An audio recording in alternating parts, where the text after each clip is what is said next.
سيئات أعمالنا من يهده الله فلا مضل له ومن يضلل فلا هادي له أشهد أن لا إله إلا الله وحده لا شريك له وأشهد أن محمدا عبده ورسوله اللهم صل وسلم على نبينا محمد أما بعد.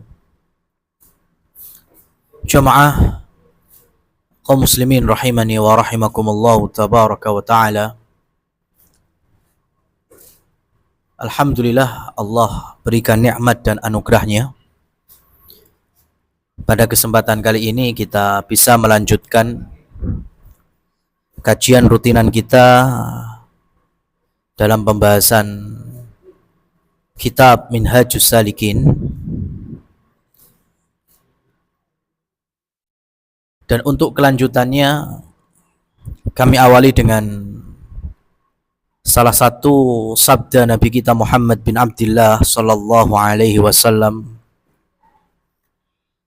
Innallaha la yaqbalus salata bighairi tahurin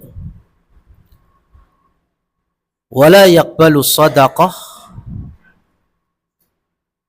min malil ghulul. Sesungguhnya Allah subhanahu wa ta'ala tidaklah menerima salat kita jika tidak ada di dalamnya kesucian. Karena di antara syarat sahnya salat yaitu bersuci. Dan bersuci itu nempel di semua ibadah sholat kita, baik sebelum mulai sholat, di awal kita sholat, sampai di tahiyat akhir kemudian kita salam sholat. Dan ini terbukti jika kita di tasyahud akhir kemudian kita kentut, bagaimana status sholat kita? Batal. Kita harus ambil wudhu lagi dan kita wajib sholat lagi. Ini maksud dari innallaha la yaqbalus shalah bighairi tahurin. Allah tidaklah menerima, artinya sholat itu dianggap batal tanpa adanya bersuci. Makanya bagi para muslimat yang sedang haid ataupun nifas, kemudian mereka melaksanakan sholat, malah berdosa. Kenapa? Karena status mereka sedang berhadas, alias dalam kondisi tidak kondisi suci. Bukannya mendapatkan pahala dan ganjaran, malah sebaliknya. Kenapa? Karena syarat sahnya kita langgar, yaitu bersuci itu sendiri, baik suci dari hadas maupun suci pakaian kita maupun suci tempat sholat kita. Kemudian Rasulullah Shallallahu Alaihi Wasallam melanjutkan, wala sadaqah min malil ghulul. Begitu pula Allah subhanahu wa ta'ala tidak menerima apa? Sedekah, baik yang sunnah maupun yang wajib, baik sedekah tatawwu maupun zakat, dari harta ghulul, yaitu harta yang dia dapat dari urusan-urusan yang haram, dari khianat, dari zalim, dari merampas hak orang lain, dan berbagai macam jenis-jenis keharaman, berbagai warna dan coraknya. Maka ini menjadi rumus penting jamaah yang dirahmati oleh Allah subhanahu wa ta'ala untuk kembali menasihati kaum muslimin dan muslimat yang masih bingung, bimbang atau keras hatinya bahwa ketika mereka bekerja atau mendapatkan harta dari urusan ataupun perkara yang Allah haramkan, jelas duitnya haram atau profesinya yang haram atau gajinya yang haram, kemudian ngotot karena ada perintah zakat mal, maka dari harta yang haram dikeluarkan zakatnya dengan alasan untuk mensucikan. Maka sekali lagi ini bukan kaidahnya, bukan. Ini salah di dalam memahami. Zakat mal itu dikeluarkan dari harta yang halal. Karena kita tidak bisa menjamin jamaah. Kita sudah yakin harta kita halal, tapi ternyata masih ada noda-noda kekotoran atau regetnya atau minim debu-debu yang syubhatnya, itu pasti ada. Makanya muncul syariat apa? Zakat mal. Agar kita bisa membersihkan dari hasil profesi halal kita. Semoga semakin berkah, semoga jauh dari laknat Allah, semoga jadi daging yang halal, tumbuh ya keluarga kita dari naungan Allah dan lain seterusnya. Dan bukan yang dipahami oleh sebagian saudara kita. Saya memang masih pekerjaannya haram, profesi saya haram, hasil saya haram, tapi nggak apa-apa, kan bisa bersih dengan dikeluarkan zakat. Kata siapa? Harta haram solusinya ya kita keluarkan semuanya, bukan dengan zakat mal. Kita keluarkan sebagai bentuk taubat. Baru kemudian kita berusaha mengais dari sebaran rezeki Allah di muka bumi ini melalui harta-harta yang halal, harta-harta yang Allah ridhoi. Kita punya teladan Nabi kita Muhammad sallallahu alaihi wasallam. Ketika malaikat Jibril memberikan pilihan, "Hei Muhammad, Allah berikan pilihan kepadamu. Mau jadi nabi sekaligus raja seperti sebelumnya, ada Nabi Dawud, ada Nabi Sulaiman alaihi wassalam, nabi sekaligus raja. Atau pilihan yang nomor 2, jadi nabi tapi tetap hamba." Mana yang dipilih oleh Rasulullah Shallallahu Alaihi Wasallam? Yang pertama apa yang kedua? Yang nomor 2. Nabi nggak gila dunia, Nabi tidak gila harta, tapi Nabi yang butuhkan adalah ridho Allah, keberkahan dari Allah. Gunung Uhud di Madinah, kalau Nabi mau, Allah rubah jadi emas dan itu hak milik Nabi Muhammad Shallallahu Alaihi Wasallam, bisa. Tapi Nabi enggak mau. Nabi pilih menjadi Nabi utusan Allah tapi hamba. Kenapa? Karena jadi hamba Allah itu status yang paling membanggakan, ayyuhal ikhwah sekalian. Di awal surat Al-Isra, Allah Subhanahu wa taala memuji Nabi kita, subhanalladzi asra bi'abdihi lailam minal masjidil harami ilal masjidil aqsa. Mengawali kisah Isra dan Mi'raj, Allah kisahkan maha suci Allah yang memperjalankan, siapanya? Hambanya. Siapa yang dimaksud? Cuma satu tafsirnya, yaitu Nabi kita Muhammad sallallahu alaihi wasallam. Hamba Allah itu status yang paling membanggakan. Kenapa? Karena kaidahnya jadi hamba jadi budak itu tidak punya kecuali hanya sami'na wa atokna. Coba, budak boleh nggak ngelawan tuannya? Nggak boleh. Boleh nggak kabur dari tuannya? Nggak boleh. Tuannya minta apa? Turuti.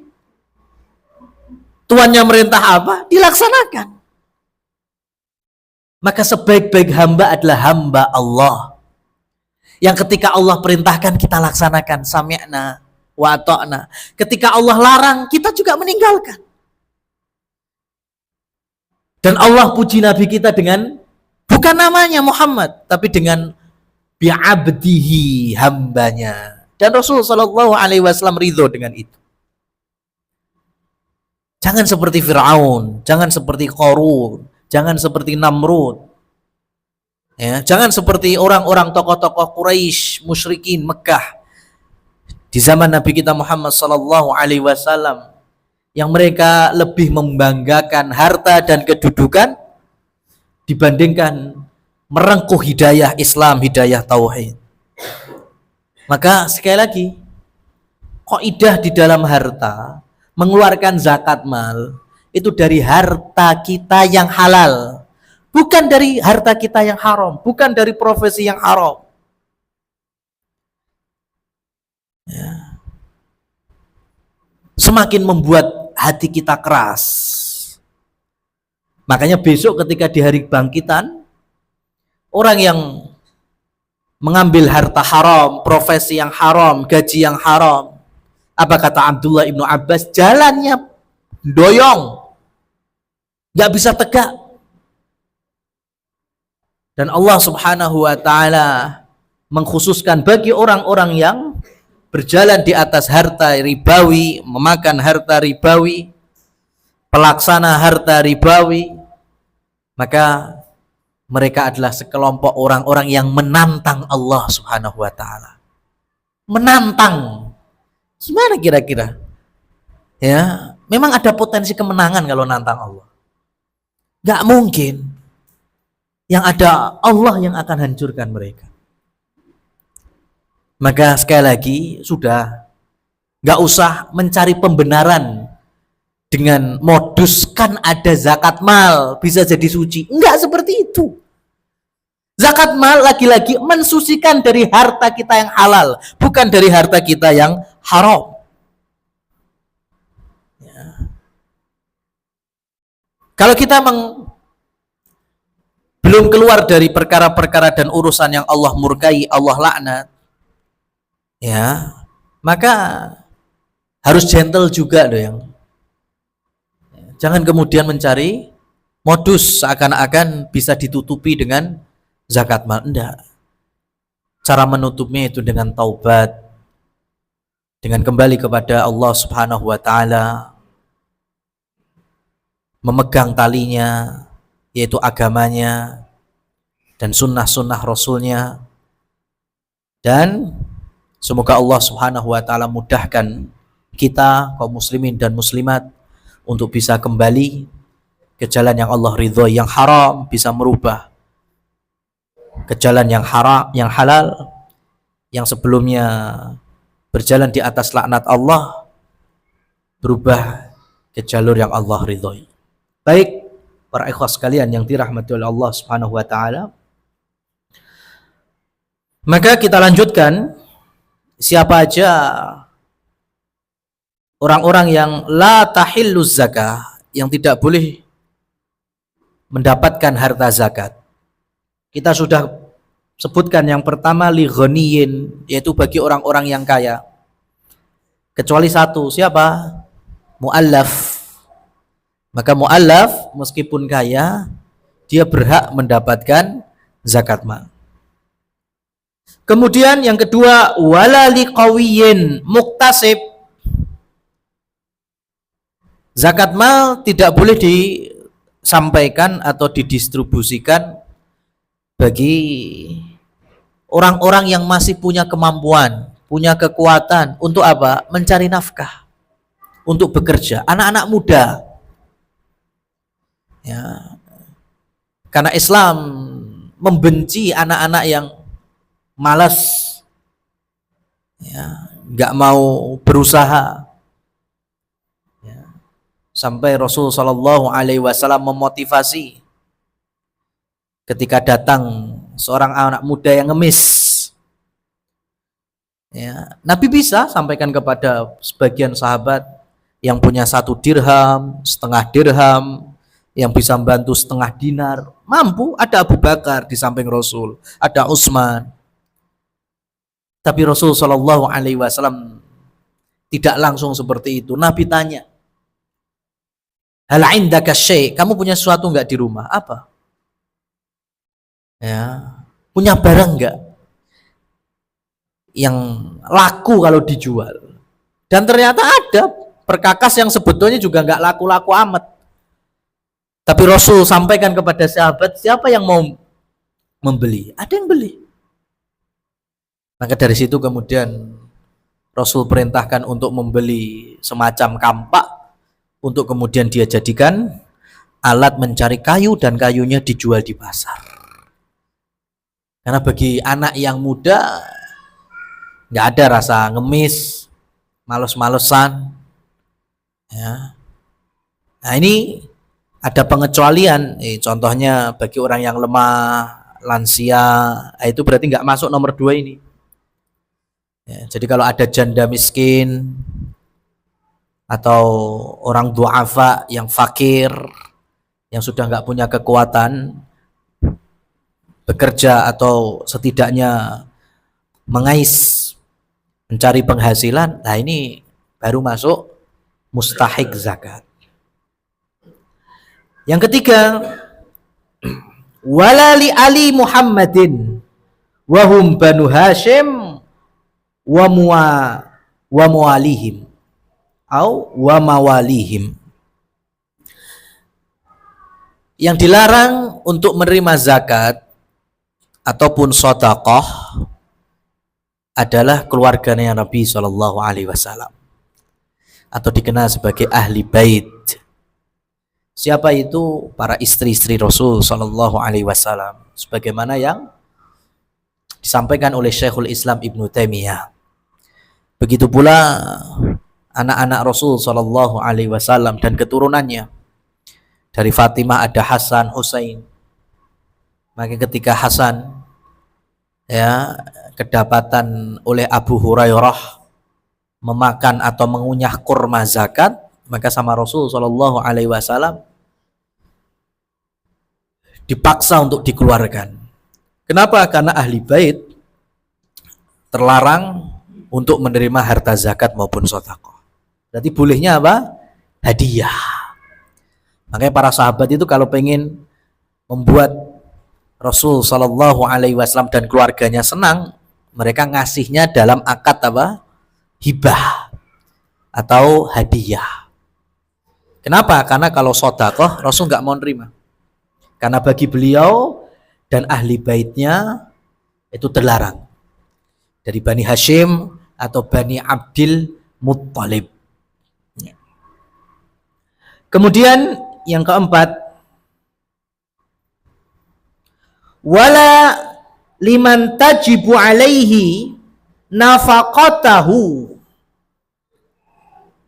Dan bagi orang-orang yang punya kewajiban untuk dia nafkahi.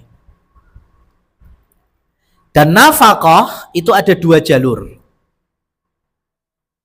Nafkah itu ada 2 jalur. Jalur yang pertama yaitu jalur nasab, kekerabatan.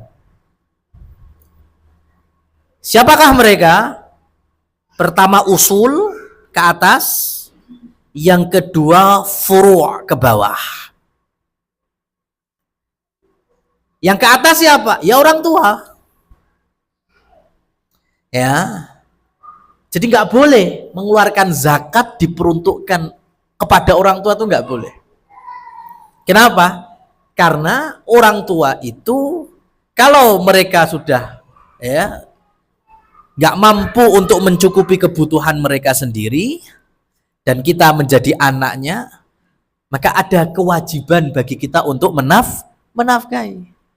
Dan siapa saja dari orang tua kita atau atasnya kakek nenek kita atau buyut kita, ya, atau canggah kita atau siapapun yang ke atas, maka kita lazim untuk menafkahi mereka. Dan siapapun yang kita nafkahi, maka tidak berhak menerima zakat dari siapa? Dari kita. Enggak boleh. Ya. Itu yang pertama. Dari jalur nasab, usul ke atas. Kemudian yang wajib kita nafkahi, yang kedua yaitu furu' ke bawah. Siapa? Anak-anak. Ya, anak-anak kewajiban kita menafkahi mereka. Maka ketika kita wajib zakat, nggak boleh zakat kita peruntukkan kepada mereka. Anak-anak, cucu-cucu, cicit-cicit. Kenapa? Karena pada asalnya kita yang harusnya menafkahi. Ya, jadi diingat itu aja. Yang wajib kita nafkahi itu cuma 2 jalur dari nasab. Usul ke atas, kemudian furu' ke bawah. Yang berikutnya, yang nomor 2, yang wajib kita nafkahi dari jalur pernikahan. Dari jalur pernikahan. Dan itu cuma 1. Siapa? Istri. Ya, istri. Maka karena istri menjadi tanggung jawab suami, maka istri nggak boleh menerima zakat dari suaminya. Ya, mau nggak mau, orang dia dinafkahi suaminya sendiri. Masuk ketika suaminya muzaki, mustahiknya siapa? Istrinya sendiri. Ya nggak seperti itu. Nggak boleh. Jadi jalur pernikahan yang wajib dinafkahi itu cuma 1, yaitu istri. Berarti mertua, ya kalau bicara fikihnya nggak wajib. Tapi kalau kita mau bantu, ya itu namanya ihsan. Itu namanya ma'ruf, kebaikan. Ya, berbuat baik, silakan, nggak apa-apa. Tapi kalau dibilang wajib, enggak. Yang wajib itu ke istri, yang wajib. Ke mertua, itu nggak wajib. Begitu pula dari jalur nasab yang ke samping. Al-ukhuwah, saudara. Kalau kita pengen bantu meringankan beban orang tua, nah itu namanya kebaikan, ma'ruf, ihsan. Enggak apa-apa, silahkan lanjutkan. Yang biayai adiknya, ya nggak masalah. Itu bagus. Apalagi ketika orang tua yang memerintahkan dan kita punya kemampuan. Nah itu juga akhirnya kita jadikan nafkah kita sebagian untuk saudara-saudara kita. Tapi pada asalnya nafkah jalurnya tadi. Jalur nasab ada 2, usul dan furu'. Dari jalur pernikahan ada 1, yaitu istri. Sudah. Berarti mereka ini tidak boleh menerima zakat mal dari kita. Paham ya? Kemudian yang mirip juga,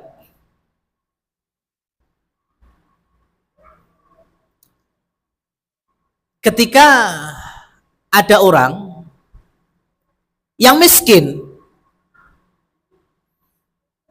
yang fakir bahkan, tapi aslinya dia berada pada nafkahnya orang kaya. Ya. Kita tahu ada orang miskin. Tapi aslinya dia itu berada di nafkahnya orang yang mampu. Paham maksud saya? Contoh ya, contoh.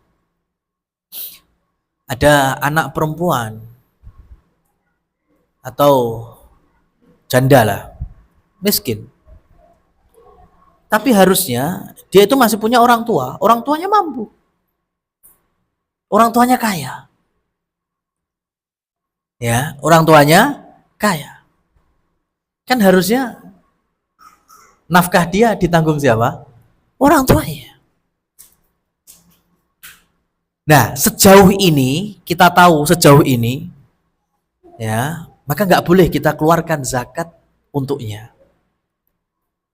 Sampai kita mungkin lebih detail pengetahuannya, mungkin diembargo sama orang tuanya, atau ada hubungan yang tidak romantis dengan keluarganya, ya, seakan-akan dia gak dianggap jadi anak. Jadi ada sesuatu langkah-langkah yang kemudian di situ terbuka bagi kita untuk mendistribusikan zakat mal kepadanya. Paham ya di sini? Jadi sebatas asal muasalnya nggak boleh, karena dia sudah ada yang menafkahi dari orang yang lebih mampu dan orang yang lebih wajib untuk menafkahinya.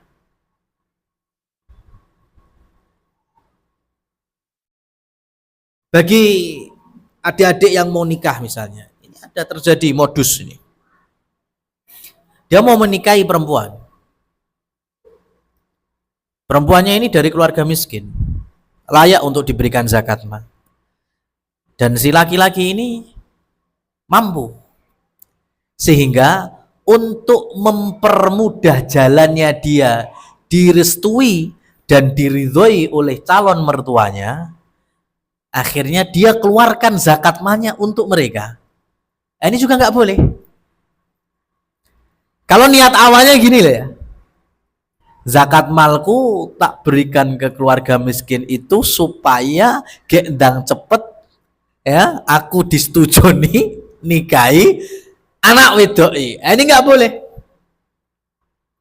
Ya, karena niat zakat malnya awalnya bukan zakat pure itu, tapi memperlancar jalannya dia dapat jodoh. Beda ceritanya kalau dia nggak tahu sama sekali. Yang penting dia pengen mengeluarkan zakat malnya, kemudian ada keluarga miskin, dia berikan, sudah. Lah kok tiba-tiba ditawari, ya, mau nikah enggak? Saya punya anak perempuan. Nah, itu enggak apa-apa, ya, itu enggak masalah. Ya, jadi dilihat dulu kondisinya. Nah, jamaah yang dirahmati oleh Allah Subhanahu wa taala.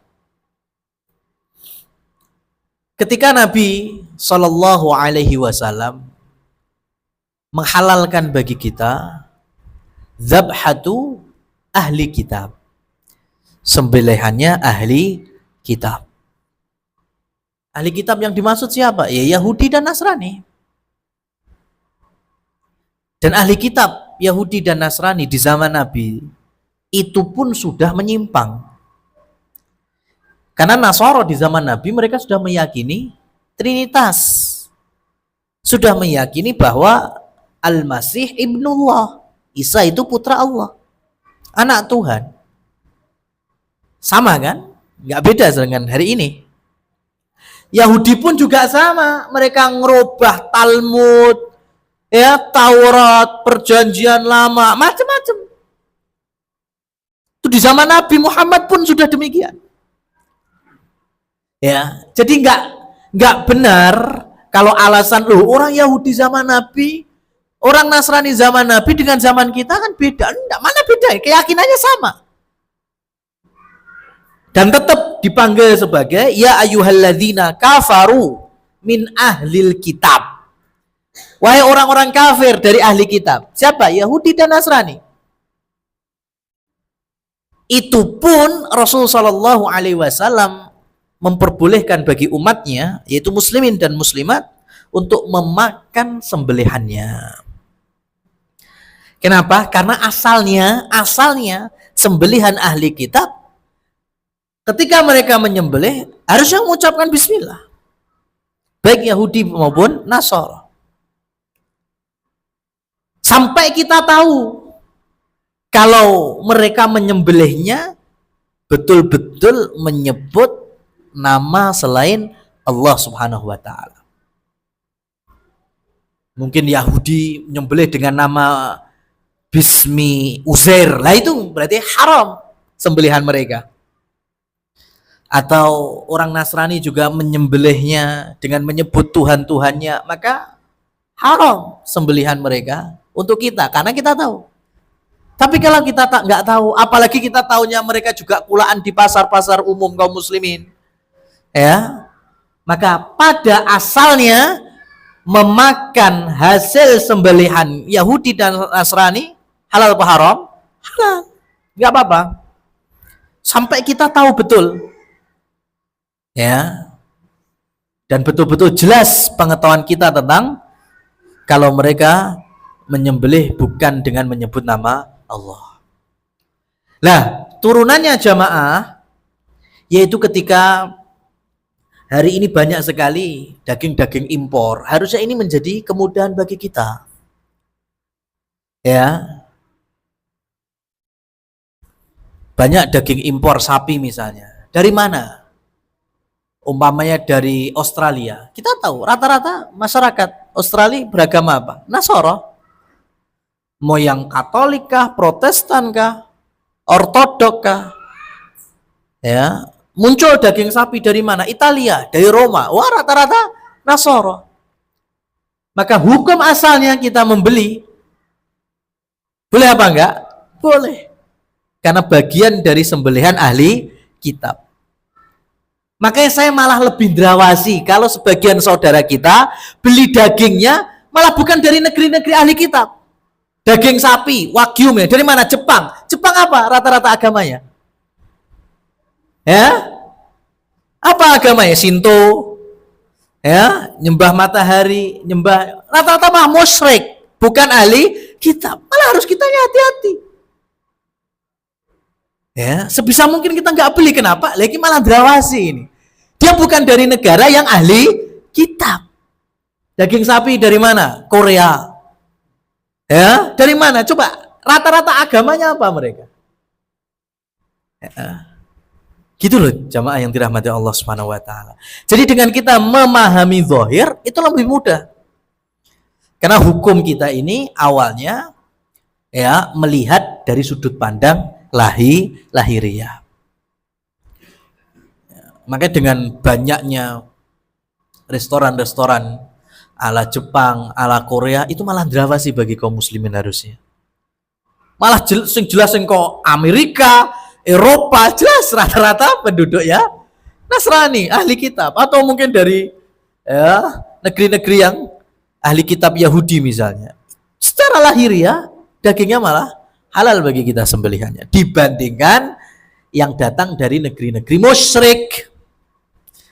Ya. Malah hukum asalnya nggak boleh kita makan. Nah, kecuali kalau kita tahu, oh ternyata dari Jepang, wagyu, tapi ada stempel halalnya dari komunitas muslimin Jepang. Nah, ini baru bisa kita jadikan acuan selanjutnya. Tapi kalau nggak ada, maka lebih baik kita tinggalkan. Nah, seperti tadi, ketika kita melihat bahwa orang-orang itu berada di bawah nafkahnya orang-orang mampu, maka jangan berikan dulu zakat mal kita sampai kita tahu betul kalau mereka itu memang diembargo, memang tidak dinafkahi, memang dizolimi dan lain seterusnya. Karena hukum Islam berjalan dari sudut pandang apa? Zahirnya. Kemudian yang terakhir, yang tidak boleh menerima zakat mal wala likafirin. Nah ini bagi orang-orang kafir. Dan untuk memudahkannya, sebagaimana yang kita terangkan, farqun bainana wa bainal kufri tarkus shalah. Pembeda antara kita dengan kekafiran adalah meninggalkan sholat. Bahkan sebagian ahli ilmu diantaranya Asy-Syaikh Sa'ad Al-Qahtani hafizahullah tabaraka wa ta'ala, beliau menjelaskan bahwa kafir ini turunannya juga fasik, orang yang dominan melakukan maksiat. KTP-nya Islam, tapi dia memang penjudi atau memang orang yang rutinitasnya mabuk, maka nggak boleh kita berikan zakat mal kita kepadanya. Ya, nggak boleh. Apalagi kita sangat yakin ini kalau sampai harta zakat mal kita berupa duit misalnya, kita berikan, ini orang muslim miskin, nah udah masuk kan ini sebetulnya. Tapi kalau dikasih untuk maksiat, maka nggak boleh. Ya, untuk kita serahkan harta zakat mal kita kepada mereka-mereka ini. Kenapa? Karena kefasikannya menutup jatah. Ya. Nah, ini yang difahami oleh para ulama. Ya, kecuali kalau kita dakwai terlebih dahulu, kemudian terbuka hidayah, mau merubah, ya terlihat tampak jalan-jalan pertaubatannya. Nah, ini berarti maslahat dakwah kita dapat, akhirnya maslahat harta insya Allah juga tersampaikan. Ya, maka ringkasnya ada berapa golongan tadi? Ada 5. Orang-orang kaya selain mu'allaf, ya, orang-orang yang masih kuat untuk bekerja, kemudian keluarga Nabi Muhammad SAW, orang-orang yang berada di bawah nafkah, ya, dan yang terakhir orang-orang yang kafir. Maka bagi mereka tidak berhak menerima zakat mal. Fa amma shadaqatut tatawwu' fayajuzu daf'aha ila haula'i wa ghairihim. Adapun untuk sedekah-sedekah yang sifatnya tatawwu, yang sunnah, bukan zakat kan? Kalau zakat kan wajib. Mau ngasih infakah, mau ngasih bantuan kah, donasi, beasiswa, ya, maka baik kepada orang 8 golongan yang berhak dizakati maupun di luar itu semuanya boleh. Ya. Jadi mau buka makan siang gratis, nah, itu nggak mesti harus orang miskin. Orang kaya kalau mau makan ya boleh-boleh saja. Ya. Dan kita nggak berhak untuk melarang, karena memang sedekah tatawwu itu sifatnya umum, tidak harus du'afa, ya, tidak harus anak-anak yatim, ya, yang fakir miskin, siapapun boleh. Ya. Apalagi ketika kita mengeluarkan harta dari bentuk hadiah misalnya, oleh-oleh misalnya, bagi orang yang lebih kaya dari kita, boleh saja. Kalau ternyata bisa membawa dampak kebaikan khususnya dalam agama. Ya, mungkin ada dari keluarga kita yang kaya tapi belum sholat, kita bentukkan sedekah oleh-oleh misalnya. Dengan itu bisa memuluskan dakwah kita, mereka jadi sholat. Nah, ini nggak apa-apa.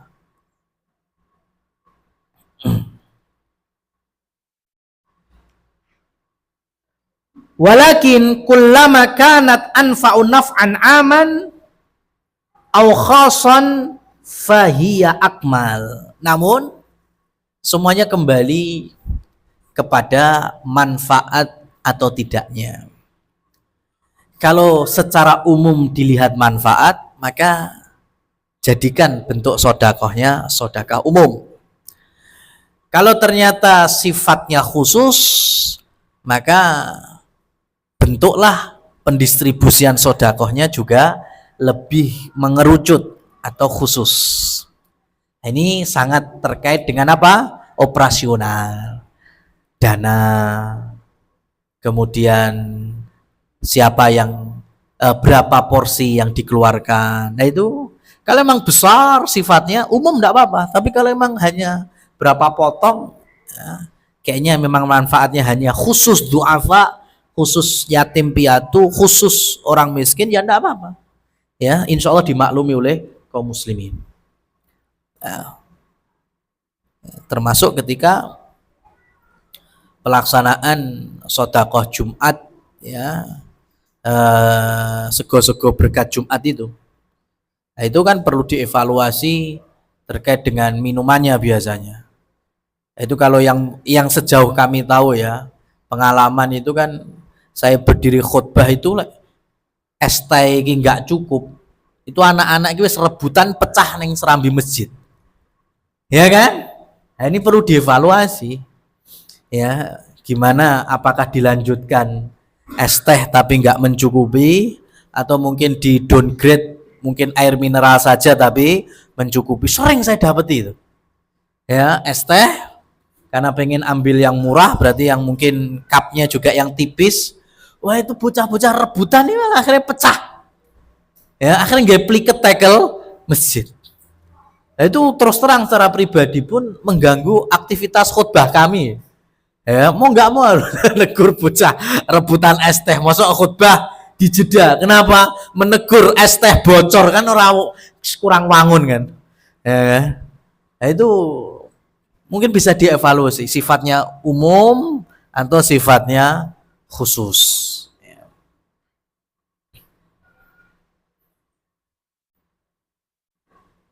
Wa qala Nabi sallallahu alaihi wasallam,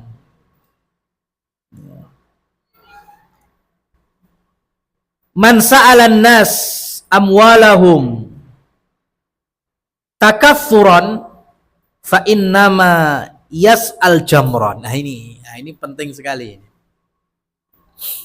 Ini khususnya bagi orang-orang yang ini bicara mindset memang. Bicara pola pikir. Orang yang harusnya tidak menerima karena orang mampu tapi dia antri meskipun harus hilang rasa malunya. Ya, omai dinilai rumah yang cukup bagus tapi ada stiker penerima PKH misalnya. Ya kan? Kan itu didapati. Ya, tapi lagi belum mangsane untuk ditutupi. Ditutupi pemean, ditutupi ya ada, namanya modus itu gampang.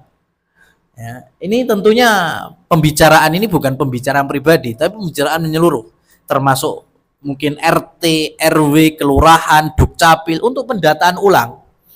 Mana yang berhak, mana yang sudah enggak berhak. Ya. Maka orang-orang seperti ini kata Rasulullah SAW, barang siapa yang meminta-minta pada dia nggak layak untuk itu, tapi hanya untuk menambah, biar tambah banyak, maka pada hakikatnya yang dia minta dan dia dapatkan itu adalah bara api, panas. Maka sekali lagi ini bicaranya mindset. Ya. Maka apa kata Imam Syafi'i? Qanaah itu kalau ada pada siapapun, fa anta wa malikud dunya sawa. Kamu dengan raja dunia sama levelnya. Ya, kita meskipun mungkin nggak mampu amat, tapi kita punya malu. Bukan mental pengemis, itu sama raja sama levelnya. Bahkan mungkin raja melihat kita juga sungkan itu. Ya. Kenapa? Karena bukan mental pengemis. Tapi kalau udah mental pengemis, meskipun kelihatannya dia punya, tapi pada hakikatnya ya, mereka itu tetap tidak dimuliakan. Karena urat malunya itu sudah hilang. Maka hati-hati ketika mampu tapi masih minta. Wallahu a'lam bissawab, ya. Semoga Allah Subhanahu wa taala memberkahi waktu kita. Aku qouli hada, subhanakallahumma wa bihamdika, asyhadu an la ilaha illa anta astaghfiruka wa atubu ilaik. Wassalamualaikum warahmatullahi wabarakatuh.